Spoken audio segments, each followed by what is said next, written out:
네, 여러분 안녕하십니까?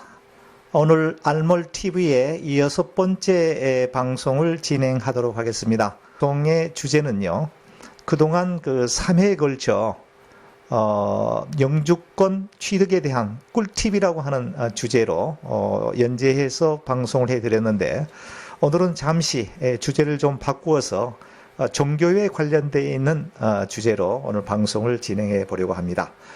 기독교의 뿌리에 관한 내용입니다. 어떻게 기독교가 시작이 되었고, 구교인 로만 캐토릭과 그리고 또한 그리스 정교회인 동방정교, 현재의 개신교 기독교가 어떤 관계에 있으며 어떤 뿌리를 가지고 있으며 또 어떤 형태로 발전 변화되어 왔는지에 대한 내용으로 오늘 알몰TV 6번째 방송을 진행하도록 하겠습니다. 교회의 시작은요, AD 30년경으로 거슬러 올라갑니다. 주님의 제자들과 또 예수를 추종하고 따라다녔던 신도들이 마가의 다락방에 모여 120명이라고 하는 문도가 함께 합심으로 기도할 때에 성령의 충만함을 느꼈다라고 성경은 기록하고 있는데요. 당시 이때 그 모임의 시작이 바로 오늘날 우리가 모이고 있는 그 교회의 근원이다, 이렇게 학자들은 주장하고 있는데 매우 설득력 있는 얘기가 아닌가 싶습니다. 그런 이후 AD 70년경에요, 로마의 디투스라고 하는 그 장군이 이끄는 로마의 기병대가 이스라엘을 이제 침공하게 되는데 예루살렘 성을 함락하게 되죠. 여러분들 영화에서 보셨는지 모르겠습니다만은 이스라엘의 최후 마사다라고 하는 지형에서 마지막 혈투를 벌이다가 결국은 이스라엘이 이제 로마에 의해서 참패당하게 되고요. 드디어 로마의 식민지 하에 이스라엘이 들어가게 됩니다. 그렇게 되면서 이제 로마의 왕들로부터 이제 기독교가 박해와 핍박을 받게 되는 그런 상황에 도래되게 되고, 수많은 기독교인들이 이제 정말 로마의 폭정 앞에서 속수무책으로 무너져가고 죽어져가는 순교자들이 나타나게 되는 그러한 상황에 돌입하게 됩니다. 그러면서 이제 크리스천들이 결국은 이스라엘을 떠나게 되고요. 혹자들은 이제 지하에 있는 땅굴에 숨어 들어가 그들이 이제 믿고 있는 신앙을 유지해 오면서 기독교의 명맥이 이제 이렇게 유지돼 왔다, 계승 발전해 왔다, 이렇게 이해하시면 되겠습니다. 당시 로마는요, 세가 날이 가면 갈수록, 해를 거듭할수록 나라의 영토가 이제 크게 확장이 돼 가고 있었고요. 그로 인해 로마라고 하는 나라가 이제 두 개의 로마로 분할 통치하게 되었습니다. 그래서 이제 그리스를 중심으로 서쪽에는 서로마라고 칭하게 되었고, 동쪽에는 동로마라고 칭하게 되었는데, 서로마는 이탈리아, 그리고 스페인, 그리고 유럽의 전 지역이 서로마의 지역 안에 들어가게 되었고요. 동로마는 이제 그리스를 중심으로 터키, 그리고 팔레스타인 지역과 이란, 이라크, 오늘날의 중동 지역이 이제 동로마로 칭하게 되었습니다. 서로마의 통치자로서는 여러분들이 잘 알고 있는 콘스탄틴 황제가 이 서로마를 통치하게 되었고요. 니키리우스라고 하는 왕이 이제 동로마를 지배하게 되었습니다. 이 서로마와 동로마가 결국은 훗날에 서쪽에는 로만 카톨릭이라고 하는 이 교단이 형성하게 된 근본 뿌리가 서로마였고요. 동로마에서는 그리스 정교회, 동방교회라고 부르죠. 네, 이 동방교회의 뿌리가 이 동로마의 근원을 두고 있다라고 이해하시면 되겠습니다. 그 이후 이제 이스라엘이 함락된 AD 70년부터요, 거의 한 300년 동안, 한 207, 80년 동안 기독교는 표면적으로는 종족을 감추었던 그런 시기였습니다. 지하에서 이제 크리스찬들이 자신들의 신앙을 유지하면서 공동체를 구성하고 형성하게 되었던 것입니다. 그러나 기독교가 이제 지상 위로 세상 밖으로 나오게 되는 엄청난 사건이 발생하게 되었는데요. 이것이 바로 이제 밀라노 칙령이라고 하는 이러한 소로마의 콘스탄틴 황제와 동로마의 니키리우스라고 하는 왕이 합동으로 이제 밀라노 칙령을 발표하게 되어 있는데, 그 내용은 로마 안에서 행해지는 모든 종교를 이제 인정해 주게 되었습니다. 자유롭게 포교, 종교 활동을 할 수 있다라고 하는 그러한 바로 칙령이 바로 밀라노 칙령이 되겠습니다. 그래서 이때를 기반으로 이제 땅 속에 지하에 숨어서 자신들의 신앙을 지켜왔던 크리스찬들이 이 땅 위, 지상 위로 이제 세상 밖으로 나오게 되는 그런 이제 영광을 얻게 되었죠. 당시 소로마의 그 통치자였던 콘스탄틴 황제가 특별히 이 기독교에 대한 관심이 많았고요. 기독교에 대해서 여러 가지 그 특별한 지원 또 권력을 주게 되었습니다.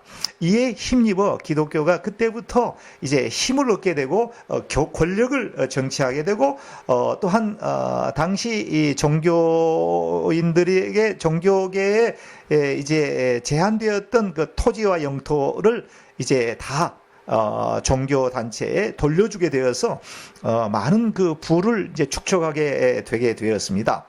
그 밀라노 칙령, 그 AD 313년 그 이후에 이제 그 기독교라고 하는 이 종교가 그 수많은 그 이단 사설에 휩싸이게 되었습니다. 예수가 누구냐? 또 하나님과 예수와의 관계는 어떤 관계에 있느냐? 그 아리우스라고 하는 그 장로가 이끄는 그 아리우스파가 있었고요. 또 다른 쪽의 파는 아타네시우스라고 하는 그 비숍이었는데요. 이분이 주장하는 그 아타네시우스라고 하는 그 파가 있었습니다. 이 파는 이제 바로 예수는 하나님이자 바로 하나님의 아들이다.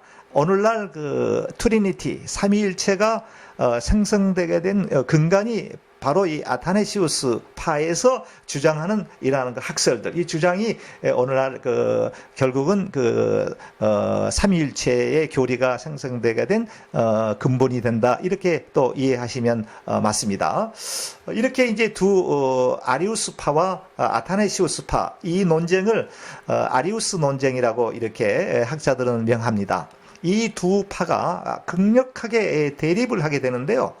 이렇게 대립을 하다 보니까 콘스탄틴 황제의 입장에서 볼 때에 어떻게 하면 이 로마 제국이 좀 더 안정적이고 자신의 권좌를 지속적으로 유지하는 데에 다시 말해서 그거를 이용하기 위해서 기독교라고 하는 이 종교를 결국은 로마의 그 국교로 인정하는 그런 근본 원인이 되었는데 말이죠. 이 두 파가 계속해서 싸우게 되니까 이래서는 안 되겠다라고 하는 생각을 하게 되겠죠. 그래서 이제 그 뭡니까? 그 니케아 공회라고 하는 니케아 회의, 정교 회의, AD 325년 6월 19일 현재의 터키 지역에 이즈니크라고 하는 그 도시가 있습니다. 이 지역에 있는 그 콘스탄틴 황제의 별궁에서 열린 회의가 바로 니케아 정교 회의가 되겠습니다. 이 회의에서 아리우스파와 아타네시우스의 파에 이제 정면 대결이 이루어지게 되고요.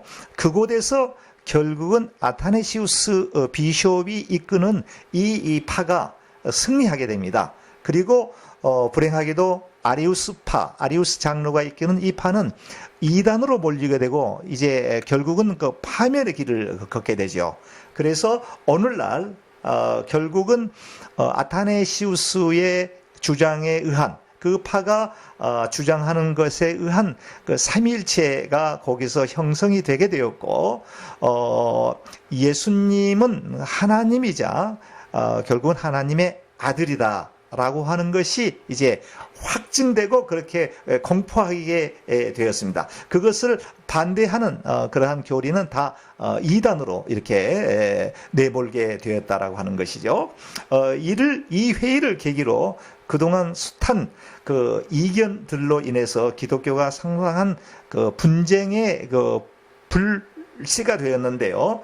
결국은 이 회의를 결과로 해서 예수에 대한 정체성이 이제 확고히 다져지고 종지부를 찍게 되는 그 계기가 바로 니케아 종교회의, AD 325년 6월 19일 터키에 있는 콘스탄틴 황제의 그 왕궁에서 열리게 된 회의다라고 여러분들이 그 이해하시면 되겠습니다. 그 예루살렘이 망하고 그리고 밀라노 칙령이 313년 주후 313년에 그 기독교가 공식화되기 이전까지의 언더그라운드에서 신앙생활을 유지했던 그 시기와 그리고 종교가 이제 세상 밖으로 나오게 되는 밀라노 칙령과 그 325년이라고 하는 이 시간 동안에 숱한 그 예수에 대한 예수가 신이다, 신이 아니다라고 하는 그러한 그 각가지의 그 이론들의 그 분쟁이 결국은 AD 325년에 이제 그 결론이 예수는 하나님이자 하나님의 아들이다. 라고 하는 결론으로 끝을 맺게 되고 더 이상 기독론에 대한 확고한 그러한 그 이론을 이제 정립하게 되었다라고 하는 것을 까지 오늘 말씀을 드렸습니다. 다음 시간에는요 이제 그 니케아 종교회의 그 이후에 서로마가 이제 결국은 그 AD 460년경에 이제 멸망하게 되고요. 그 다음에 동로마 그리스를 중심으로 그 터키와 그 팔레스타인, 이란, 이라크가 결국은 그 이슬람이라고 하는 그런 그 또 종교 세력에 의해서 그 610년경에 망하게 되는데 망한 이후에 그러한 또 로만 캐토릭이 어떻게 형성이 되었고 동방 그리스 종교회가 또 어떤 형태로 해서 오늘날까지 이루게 됐는지 그리고 시대를 세월을 거듭해 내려오면서 이제 미국의 그 뭡니까 그 독일의 그 마르틴 루터가 종교 개혁을 선포하게 되고 또 스위스 제네바에서 그 쭈빙클리라고 하는 분이 또 스위스를 중심으로 종교 개혁이 이루어지게 되고요. 그 이후 존 칼빈이라고 하는 분이 또 이제 기독교 강요를 쓰게 되면서 좀 더 그 확고한 칼빈이즘이 생성이 되고 그게 또 각 교단, 장로교와 감리교와 뭐 이런 종파들이 어떻게 형성이 되고 성공회가 어떻게 내려와 있고 그로 인해서 또 안식일 교회와 그 여호와 증인이 어떤 형태로 이루어졌는지에 대해서 계속적으로 한 몇 해에 걸쳐 가지고 이 기독교 교회의 역사에 대한 이야기를 좀 나눌 생각입니다. 여러분들 오늘 제가 준비한 내용은 여기까지고요. 다음번에 더 진지하고 재미있는 교회 역사에 관한 이야기를 나누도록 그렇게 하겠습니다. 여러분 다음 시간까지 건강하시고요. 안녕히 계시기 바랍니다. 안녕히 계십시오.